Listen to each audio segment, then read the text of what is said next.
Walang takas ang lalaking tumangay sa isang motorsiklo sa Caloocan. Nakipaghabulan siya sa biktima na nakiangkas sa mga rumesponding pulis. Ang maaksyong pag-aresto sa suspect, tinutukan ni John Consulta, exclusive. Sir, diretso lang, sir. Ito ang aktual na paghabol ng motorcycle units ng PNP sa Caloocan para sa tumangay ng isang motorsiklo. Kulay pula, sir, na motor, TMX. Ang biktima, nakaangkas sa motorsiklo ng mga pulis sa gitna ng habulan. Nakakulay blue na damit, sir, yung kumuha, sir.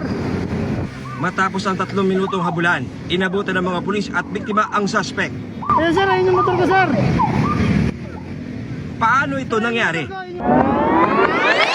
Pasado alas 3 ng hapon kahapon, nahuli kam ang aktual na pagnanakaw ng motorsiklo sa Caloocan City. Tinangka pa raw habulin ng may-ari ang motor napper, pero di na niya ito inabutan. Saktong may mga nagpapatrol ng mga pulis. Pinara niya ito at nakiangkas siya para mahabol ang kanyang ninakaw na motor. Itinimbre na rin ang description ng suspect sa mga pulis na nagche-checkpoint sa monumento. Kaya pagdating doon ng suspect, agad siyang naharang. Pagdating niya po dito sa monumento, nagkaroon na po ng probable cause yung mga pulis na naka-designate at naka-deploy po dito para siya ay harangin at questionin at tanungin kung ano yung kung kanino yung dala-dala niyang motorsiklo. Matapos ang ilang sandali, dumating na noon ang PNP Motorcycle Unit at ang biktima. Nang ituro siya ng biktima, agad pinusasa ng suspect. Wala pa pong 3 minutes, nahuli na po na nila ang nagkarnap ng motor na ginagamit ko. Kasi po kung hindi po nila nahuli yung motor, babayaran ko po.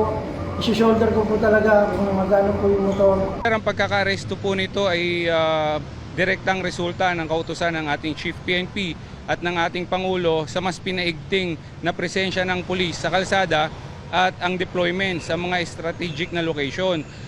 Kung wala po yung pulis na nag-iikot doon, hindi po ito mahuhuli within 3 minutes. At kung hindi rin po nagamit yung mga radyo at naibato upang harangin siya dito sa monumento, malamang nakalayo na po itong suspect. Naharap sa reklamang paglabag sa anti-carnapping law ang suspect na umapila sa biktima. Sana po patawarin na po ako. Ha? Bago na po. Pinapangako ko po na hindi na po mauulit. Paalala ng PNP, ilagay na sa ating mga wallet o mga cellphone ang numero ng pinakamalapit na police station sa ating lugar para mabilis na makahingi na tulong sakaling kailanganin. Para sa GMA Integrated News, John Consulta, nakatutok 24 oras.